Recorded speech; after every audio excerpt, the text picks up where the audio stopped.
2017년 2월 8일 작은마을교회 수요 예배를 묵상으로 시작하겠습니다. 다 함께 묵상합니다.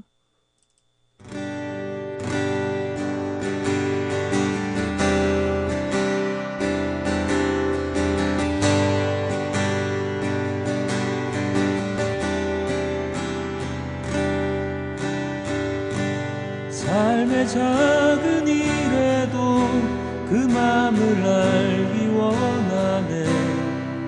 그 좁은 길로 가기 원해. 나의 작음을 알고 그분의 크심을 알며 소망 그 깊은 길로 가기 원하네. 삶의 작은 일에도 다시 한번 고백합니다. 삶의 작은 일에도 그 맘을 알기 원하네. 그 좁은 길로 가기 원해. 나의 작음을 알고 그분의 크심을 알며 소망 그 깊은 길로 가기 원하네.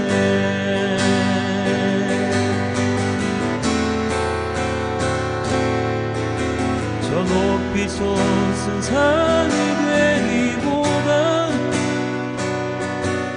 여기 오름직한 동산이 되길.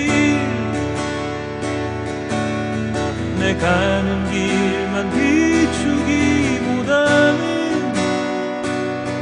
누군가의 길을 비춰준다면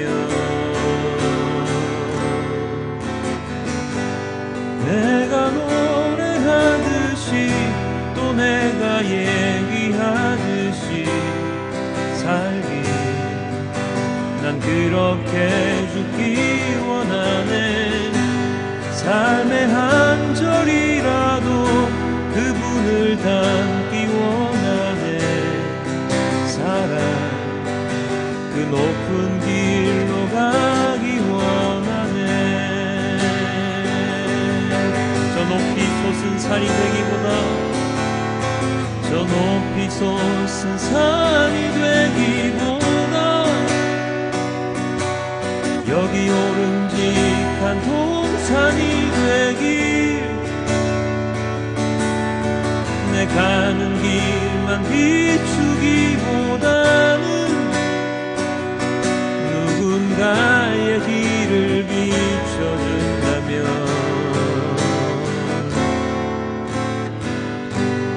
내가 노래하듯이 또 내가 얘기하듯이 살기 난 그렇게 죽기 원하네.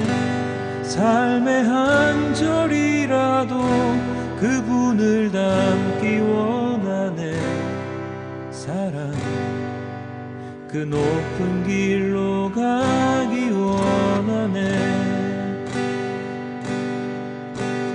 좁은 길로 가기 원하네. 그 깊은 길로 가기 원하네.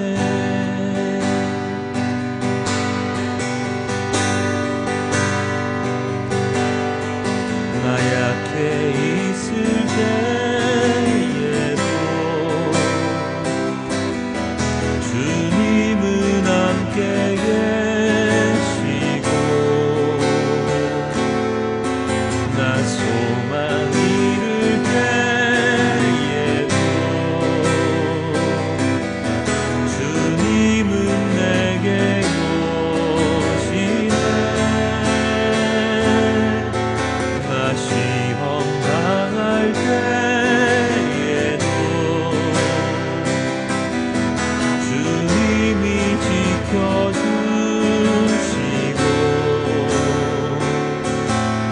나 실망 당할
어떻게 있을 때에도 주님은 함께 계시고 나 소망 잃을 때에도 주님은 내게 오시네. 나 시험 당할 때에도 주님이 지켜주시고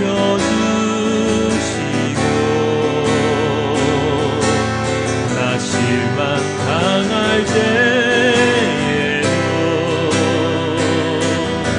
주님이 위로하시네.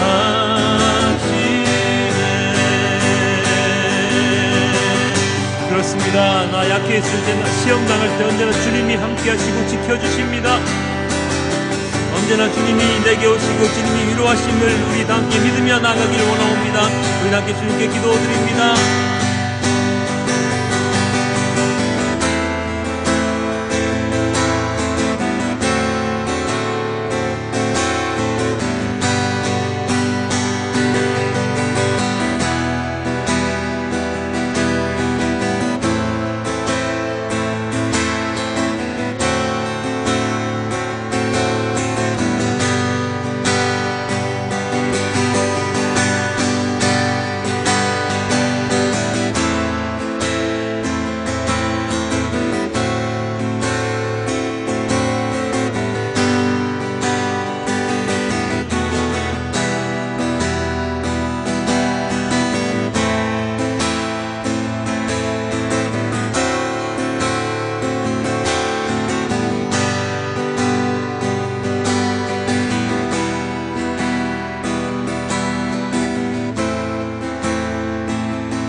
안개가 날 가리워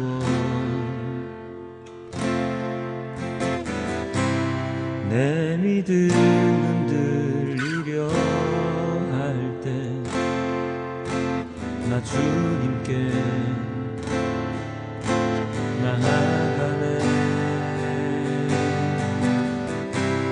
주님은 산 같아서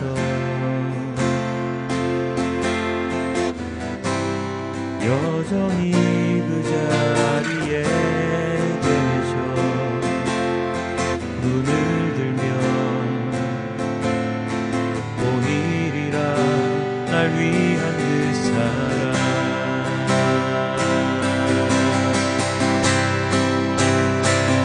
주는 나의 도움이시며 주의 계획 원하시네. 주의 위엄 앞에 믿음으로 순종해 예배드리리.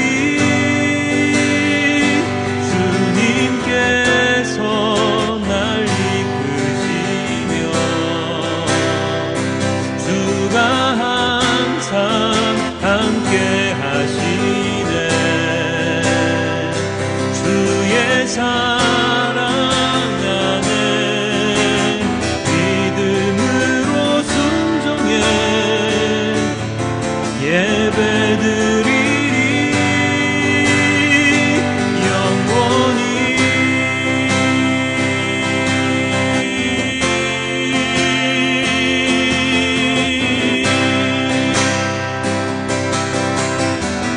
안개가 날 가리워 다시 한번 고백합니다.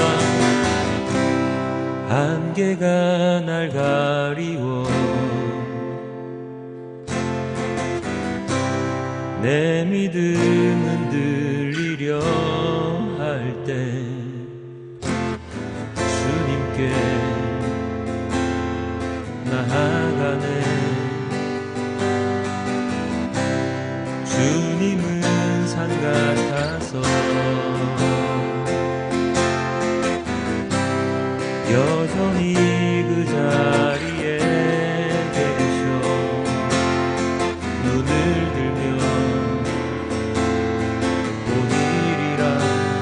위한 그 사랑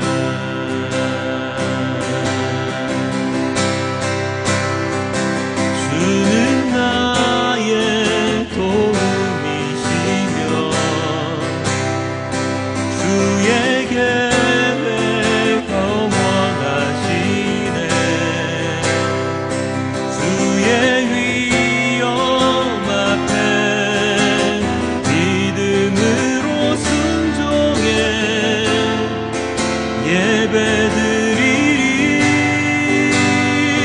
주님께서 날 이끄시며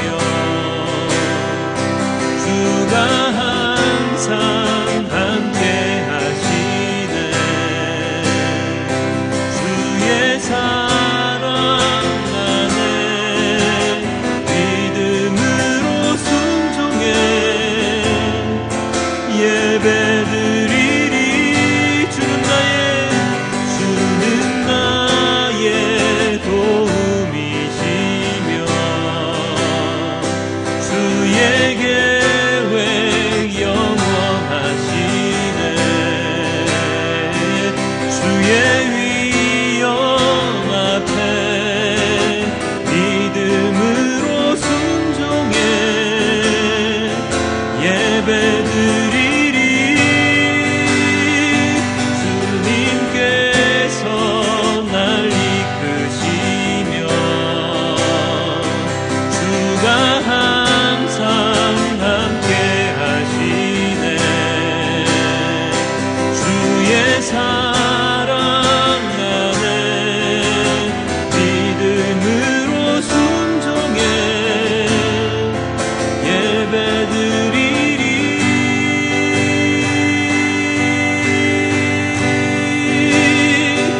영원히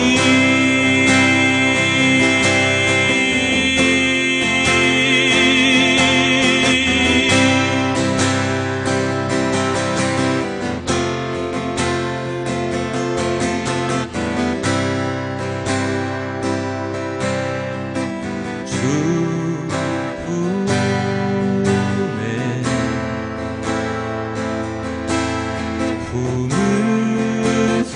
품으소서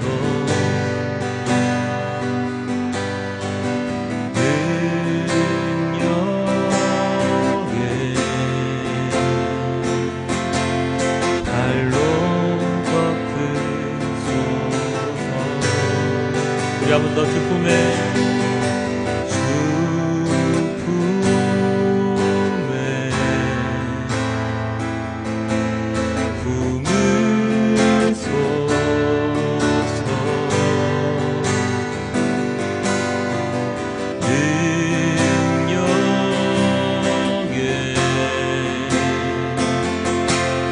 발로 덮으소서 거친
거친 파도 날 향해 와도 주와 함께 날아오르리.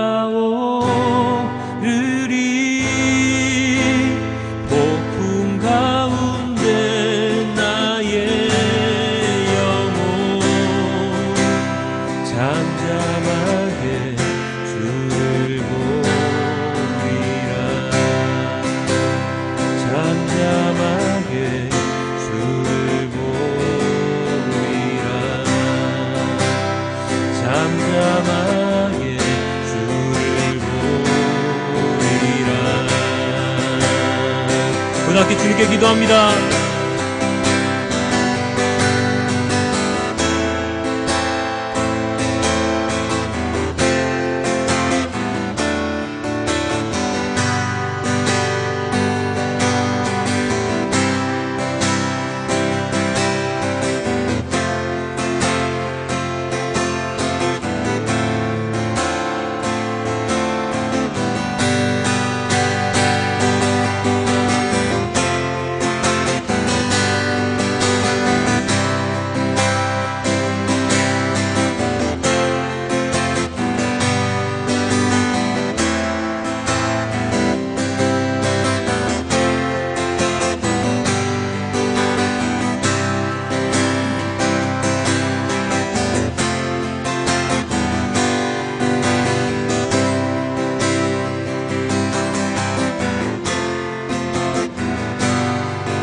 성령님의 능력을 믿습니다. 하나님 아버지의 능력을 믿습니다. 오직 주님만이 우리를 구원하실 수 있음을 믿습니다. 주님의 말씀대로만 살아가는 자가 될 수 있도록 하여 주시옵소서. 오늘 이 말씀을 들으며 주님의 삶, 예수님의 그 십자가의 삶을 따라 살아갈 수 있도록 도와주시고, 주님을 증언하는 증언자로서 증인으로서 살아가는데 부족함이 없도록 아버지 하나님 저희 모든 삶을 인도하여 주시옵소서. 이 모든 말씀 우리 주 예수 그리스도의 이름으로 기도드렸습니다. 아멘. 오늘은 사도행전 4장 15에서 22절까지의 말씀입니다. 그래서 그들은 그 두 사람에게 명령하여 의회에서 나가게 한 뒤에 서로 의논하면서 말하였다. 이 사람들을 어떻게 하면 좋겠습니까? 그들로 말미암아 기적이 일어났다는 사실은 예루살렘에 사는 모든 사람이 다 알고 있고 우리도 이것을 부인할 수 없습니다. 다만 이 소문이 다른 사람들에게 더 퍼지지 못하게 앞으로는 이 이름으로 아무에게도 말하지 말라고 그들에게 엄중히 경고합시다. 그런 다음에 그들은 그 두 사람을 불러서 절대로 예수의 이름으로 말하지도 말고 가르치지도 말라고 명령하였다. 그때 베드로와 요한은 대답하였다. 하나님의 말씀을 듣는 것보다 당신들의 말을 듣는 것이 하나님 보시기에 옳은 일인가를 판단해 보십시오.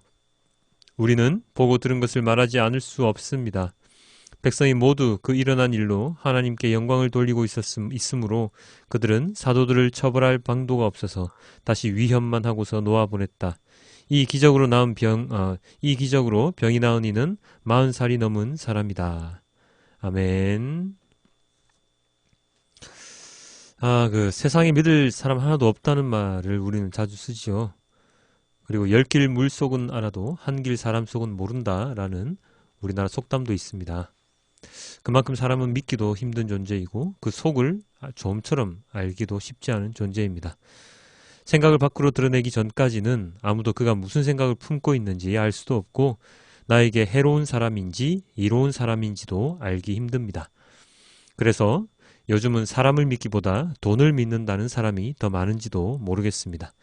돈, 땅, 이런 것들은 사람을 속이질 않지요. 물론 그것을 이용해서 사람이 사람을 속이기는 합니다. 어쨌든 사람이라는 존재는 믿기가 참으로 어려운 존재임은 분명합니다. 그럼에도 불구하고 우리는 너를 믿는다 라는 말을 자주 하지요. 왜 그렇습니까? 더 이상 믿을 게 없어서? 아니면 진짜로 믿는 것일까요? 그건 잘 모르겠습니다만 목숨을 바쳐가면서까지 믿는 사람도 없지는 않으니까 정확하게 뭔지는 잘 모르겠습니다. 어쨌든 간에 정말로 사람을 믿는다는 것은 참으로 어려운 일입니다. 특히나 요즘 우리나라의 역사적인 그 한 획을 긋고 있는 최순실 사태를 보면 정말로 믿음이 없는 사람들의 여러 가지 형태를 볼 수 있지요.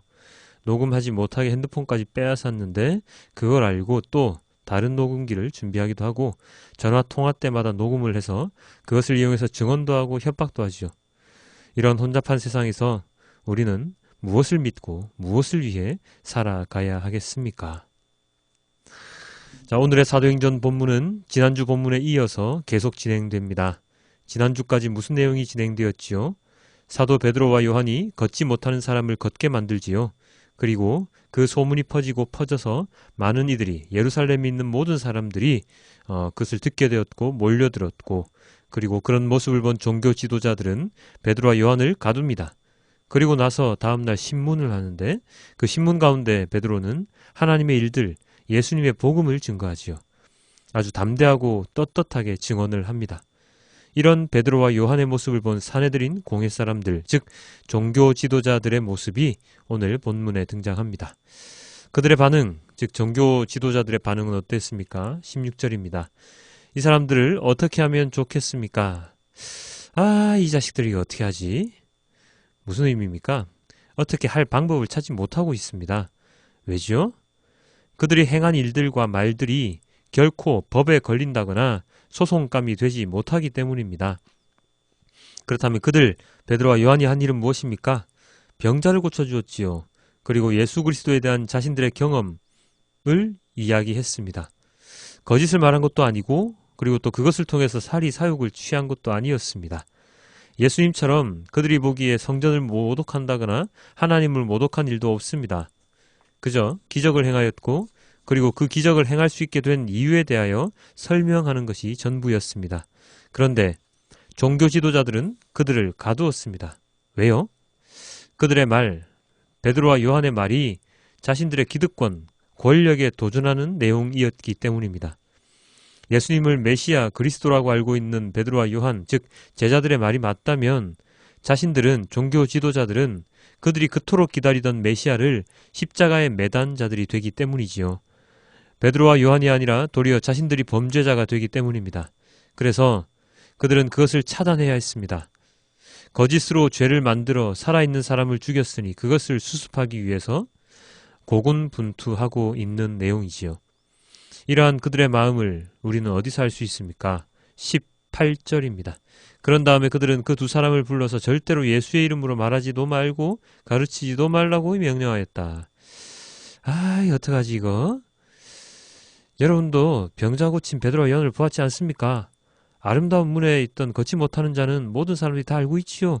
근데 어떻게 이런 일이, 이런 기적이, 헐. 그들은 할 말이 없습니다. 자신들의 눈앞에서 증거가 드러났고 본인이 병자가 증인이 되어서 사람들에게 이야기를 했고, 그리고 더욱 중요한 것은 그 모든 일을 백성들, 예루살렘 안에 있는 모든 백성들이 다 알고 있다는 것입니다. 그러니 감옥에 가두고 법정에 베드로와 요한을 세웠지만 그들은 더 이상 진행할 수 없었습니다. 그래서 내놓은 방책이 무엇입니까? 예수의 이름으로 말하지 말고 예수를 가르치지도 말라. 그들이 베드로와 요한을 잡아 가둔 가장 큰 이유는 바로 이것 때문입니다. 예수라는 이름이 더 이상 퍼지는 것을 막는 것이지요. 왜요? 아까도 말했지만 예수님의 사역과 부활에 대한 소식은 자신들을 궁지에 몰아넣는 일이었기 때문입니다. 어쩌면 종교 지도자들은 예수님의 제자들, 베드로와 요한을 비롯한 예수님을 따르는 무리들을 다 죽이거나 멀리 귀양 보내고 싶은 마음이었을 것입니다. 그 유명한 바울 사도 또한 회심하기 전에는 그리스도인들을 잡아서 가두거나 죽이는 일에 몰두했었지 않습니까? 만약에 베드로와 요한이 이런 식으로 이런 기적을 보이면서 나타나지 않았다면 그들은 분명히 그들을 백성들과 격리시키거나 아니면 세상과 격리시키는 방법을 취했을지도 모릅니다. 그러나 그들은 그것을 할 수 없었습니다. 베드로와 요한의 행동이 이미 백성들에게 알려졌고 그리고 그것에 대한 꼬투리를 잡을 것이 없었기 때문입니다. 그래서 마지막으로 선택한 그들의 최종 선택은 예수님의 이름을 말하지 못하게 하는 것이었지요. 그렇습니다. 예수님의 제자들은 예수님을 전하는, 증언하는 자들이었습니다. 예수님께서 승천하시기 전에 마지막 명령하셨던 것이 무엇인지 혹시 기억이 나십니까? 바로 증언자, 증인이 되는 것이지요. 어디서? 세상 곳곳에 예수님을 알리라고, 증언하라고, 증거하라고 그렇게 명령하셨습니다. 제자들의 주된 사역, 그리스도인들의 주된 사역은 바로 그것이었습니다. 예수님을 증거하는 삶. 그런데 세상은 그것을 못하게 막습니다. 왜냐하면 세상의 가치와 반대의 가치를 예수님께서는 가르치셨기 때문이지요. 권력에 대한 저항 또한 그랬고, 세상은 창고를 채우려고 하지만 예수님은 그 창고를 비우라고 하십니다. 세상의 창고가 아닌 하나님의 창고를 채우라고 말씀하셨지요. 이러한 예수님에 대한 증언 사역에 대해서 종교 지도자들은 제동을 걸 수밖에 없었고, 이것은 오늘날에도 세상이 그리스도인들에게 제동을 거는 것과 동일합니다. 오늘날은 어떻습니까? 사람들 어디로 내몰지요? 경쟁의 그 장소로, 싸움터로 내몹니다. 내가 살려면 남을 짓밟아야 합니다. 시험을 통과해야 하는데 그 시험이라는 것이 모두가 다 통과할 수 있는 것이 아니지요. 점점 좁아지는 문을 통과하게 되면 분명히 그 문을 통과하지 못하는 낙오자가 있게 마련입니다. 부, 재물, 권력에 대해서 세상은 말을 합니다. 무엇을 하든지 권력을 잡아야 되고, 권력의 줄을 잡아야 되고, 부를 쌓아야 되고, 부를 쌓은 사람을 뒤따라 다녀야 되고, 재물을 모아야 합니다. 금수저, 은수저, 흙수저 하는 말이 왜 나왔겠습니까? 이제는 부의 세습으로 인해서 그나마 자수성가하는 사람들이 많이 줄어들고 있다고 하는데요. 태생적으로 인간이 계급을 가지게 되는 그런 세상이 되어버렸습니다. 인도에는 카스트 제도가 있지요. 우리나라에도 예전에는 계급이 존재했습니다. 양반과 노비 존재했지요. 지금 모든 사회가 평등사회가 되었다고 말을 하지만 보이지 않는 계급이 생겨나서 사람들을 옥죄고 있습니다. 이런 세상은 사람들 그리고 그리스도인들을 예수님의 울타리에서 벗어나게 만듭니다. 예수님은 나누라고 비우라고 하시는데 세상은 반대로 이야기합니다. 예수님은 아래로 내려가라고 이야기하셨는데 세상은 위로 올라가라고 합니다. 세상의 것을 사용하지 않으면 바보가 되고 낙오자가 되게 만들어서 사람들이 세상의 것을 이용하게 만듭니다. 아니, 이용만 하는 것이 아니라 그것들의 노예가 되게 만들지요. 이러한 세상의 가치는 어디에 목표를 두고 있습니까? 바로 나, 개인 또는 가족의 행복, 평안, 즐김에 있습니다. 많은 예능 프로그램에서 우스갯소리로 이런 얘기를 하지요. 나만 아니면 돼. 나만 살면 돼. 나만 잘 되면 돼. 그러면서 편법과 배신을 독려합니다. 단순히 재미라고 하기에는 너무나도 세상의 생리, 세상의 법칙을 잘 반영한 그러한 예능이라고 볼 수 있지요. 세상은 사람의 눈치를 보게 만들고 아무도 못 믿게 만들고 눈을 가리고서 모든 것을 용인하게 만듭니다. 오늘 본문에 나온 종교 지도자들의 모습도 그것과 다르지 않습니다. 그들이 베드로와 요한을 어떻게 하지 못한 것은 바로 백성들이 두려웠기 때문이지요. 자신들의 권력을 지키기 위해서 해야 하는 것은 바로 백성들의 눈치를 보는 것입니다. 백성들에게 너무나도 오픈되어 있기 때문에 확실한 것에 대하여 아니다라고 말하지 못하는 것입니다. 그런 그들의 행동에 베드로와 요한은 어떻게 응수했습니까? 방금 18절 다시 한번 더 볼까요? 그런 다음에 그들은 그 두 사람을 불러서 절대로 예수의 이름으로 말하지도 말고 가르치지도 말라고 명령하였다. 19절입니다. 그때에 베드로와 요한은 대답하였다. 하나님의 말씀을 듣는 것보다 당신들의 말을 듣는 것이 하나님 보시기에 옳은 일인가를 판단해 보십시오. 무엇이라고 대답했습니까? 하나님 말씀을 듣는 게 낫소. 당신들 말 듣는 게 낫소. 하나님 보시기에 옳은 게 무엇인지 판단해 보라고. 그것을 판단해 보라고 이야기를 합니다. 너희들이 말하는 것을 우리가 따르는 게 맞냐? 아니면 하나님의 말씀에 따르는 것이 맞냐? 너희들 하나님 말씀을 따르는 자들 아니냐? 하나님 말씀을 따르는 자들이 왜 하나님 뜻을 거스르려고 하느냐? 우리는 하나님 말씀을 따르겠다 하고 선포하는 것과 다르지 않습니다. 우리는 너희처럼 사람 눈치를 보는 사람이 아니라 하나님께 순종하고자 하는 사람들이다. 그러니 우리를 더 이상 속박하려 들지 말아라. 통쾌하지요. 얼마나 통쾌합니까? 자신들을 가둔 자들에게 한 방 먹이는 모습이지 않습니까? 하나님 보시기에 옳은 일인가? 그렇습니다. 베드로와 요한은 세상을 살아가는 우리들에게 삶의 기준을 제시하고 있습니다. 하나님 보시기에 옳은 일인가? 하나님 보시기에 옳은 일은 어떤 일이지요?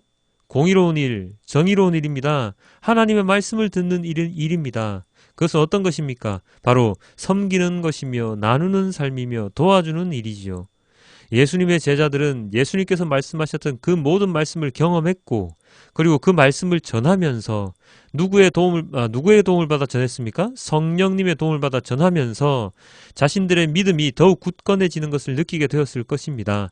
그들이 입으로 선포하는 것, 그것에 따라 자신들의 삶도 점차 달라지고 있음을 느끼고 있을 것입니다. 처음엔 두려웠지요. 예수님께서 잡히시고 나서 안절부절 못했습니다. 그러나 예수님께서 부활하시고 그들과 함께 지내시다가 말씀대로 승천하셨을 때, 그리고 다시 오시겠다는 말씀을 하셨을 때, 제자들은 그 말씀을 믿고 그 예수님의 증인으로 살아가게 되었습니다. 온전한 그리스도인으로 살아가게 되는 것이지요.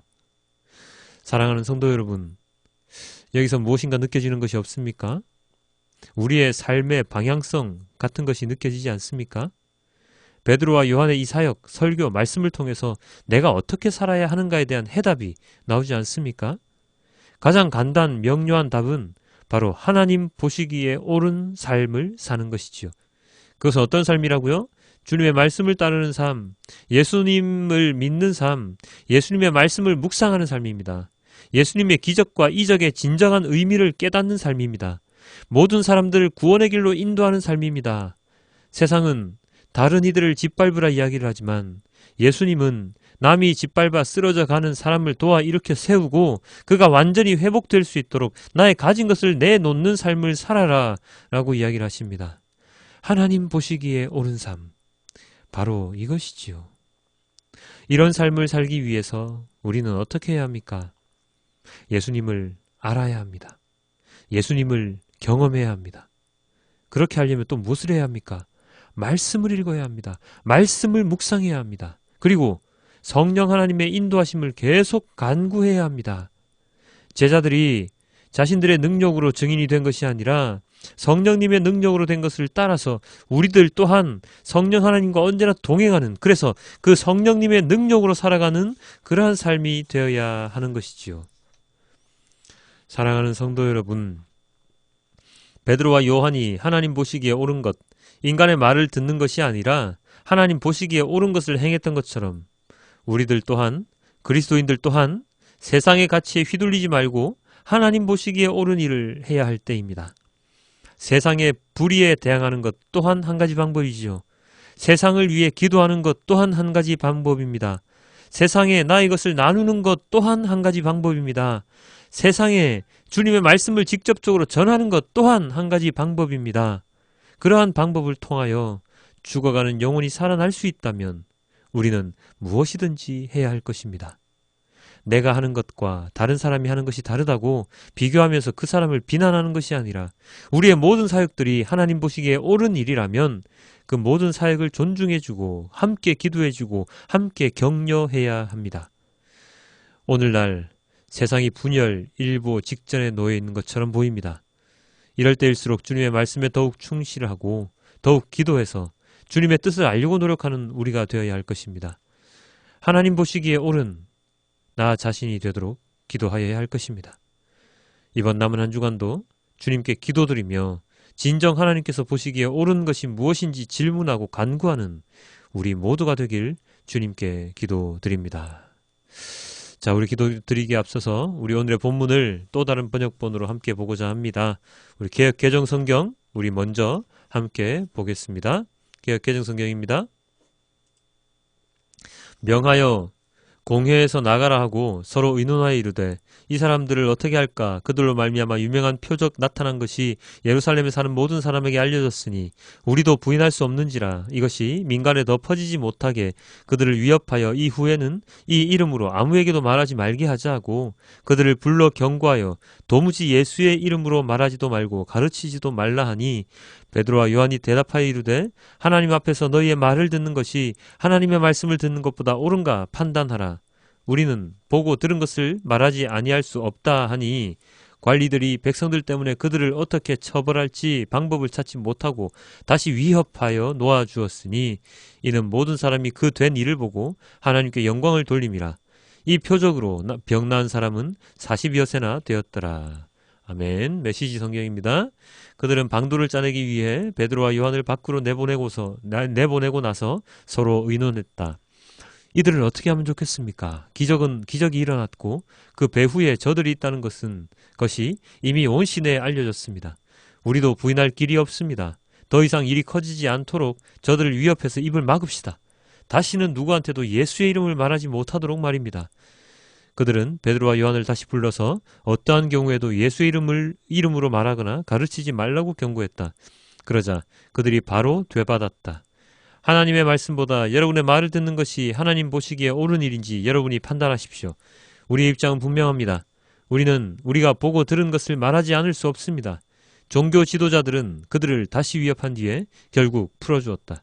그들을 감옥에 가두어 둘 만한 죄목을 찾지 못했던 것이다.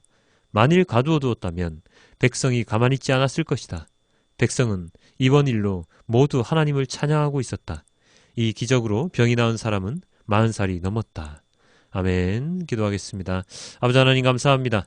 주님께서 보시기에 옳은 일을 하는 우리 모두가 되도록 도와주시옵소서. 주님이 보시기에 옳은 일은 무엇입니까? 바로 영혼을 살리는 길이지요. 어떠한 일을 하더라도 영혼을 죽이는 일이 아니라 영혼을 살리는 일 쪽으로 그러한 일을 우리가 할 수 있도록 도와주시고, 온전한 그리스도인이라고 하였을 때 과연 어떤 사람이 그리스도인인지를 한 번 더 생각하고 묵상하게 해 주시옵소서. 그것을 하기 위하여 예수님의 그 말씀, 하나님의 말씀을 하루 종일 언제나 묵상하고 그 말씀에서 떠나지 아니하고 오직 그 말씀만을 기억하며 말씀을 마음에 새기고 나아가는 우리 온전한 그리스도인이 될 수 있도록 도와주시옵소서. 세상은 언제나 우리를 못 살게 굽니다. 우리가 언제나 위로만 올라가게 만듭니다. 그러나 그 위가 한도 끝도 없습니다. 어디가 끝인지 알 수 없을 정도로 우리를 계속 채찍질해서 우리를 몰아세웁니다. 그렇게 했을 때 남는 것은 무엇입니까? 우리의 영혼이 없어지는 것, 우리의 본향, 우리 하나님 아버지의 나라로 돌아가지 못하게 되는 것, 그것밖에 남지 않습니다. 세상의 창고를 채우지 말고 하나님의 창고를 채우라고 말씀하셨던 그 예수님의 말씀을 기억하고 예수님의 그 모든 말씀, 모든 사역을 왜 그렇게 하셨는지 의미를 다시 한번 더 알아보고 성경 말씀을 우리 삶의 지침서로 여기고 나아가는 우리 모두가 될 수 있도록 도와주시옵소서. 말씀을 읽는 것이, 말씀 묵상하는 것이 가장 먼저입니다. 아버지 하나님, 우리 모든 성도들이 말씀으로 인하여 우리의 삶이 변화되어지는 그런 경험을 할 수 있도록 아버지 하나님 또한 인도하여 주시옵소서. 이 모든 말씀 우리 주 예수 그리스도의 이름으로 기도드렸습니다. 아멘.